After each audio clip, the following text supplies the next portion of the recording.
তারপরে গণমাধ্যম জনগোষ্ঠীর কাছে কিন্তু আমাদের নিশ্চিত করা সম্ভব।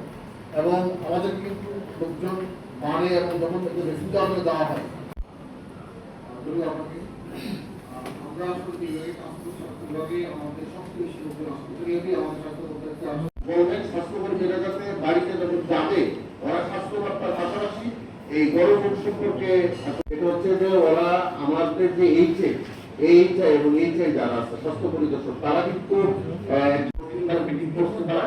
আর আমাদের আমি পাশাপাশি আমাদের ওইটাও তাদেরকে ডিরেকশন দিচ্ছি যে ভোটের দিনে প্রধান উপদেষ্টার কার্যালয় থেকে 5 জানুয়ারি চিঠি পেয়েছি এবং 6 জানুয়ারি আমাদের একটা লকডাউন ব্যানার টাঙানোর জন্য বা লিফলেট বা প্রচারণাগুলো বিশেষ করে মিটিং করার জন্য আমাদের যে বেশি এসএসএল নিয়ে যাওয়া হচ্ছে বর্তমানে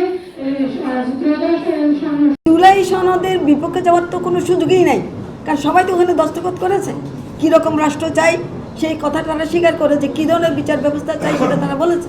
তো কাজে বিপক্ষে যাওয়ার তো কোনো সুযোগই নেই।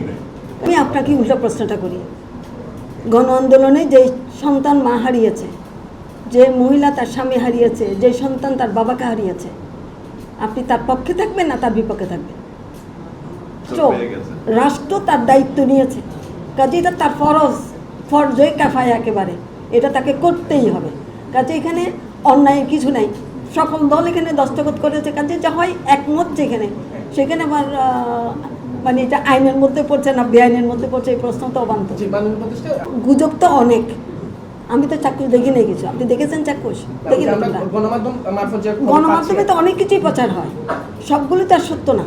কাজেই এখন আমি তো না জেনে এই ব্যাপারে কোনো মন্তব্য করতে পারবো না।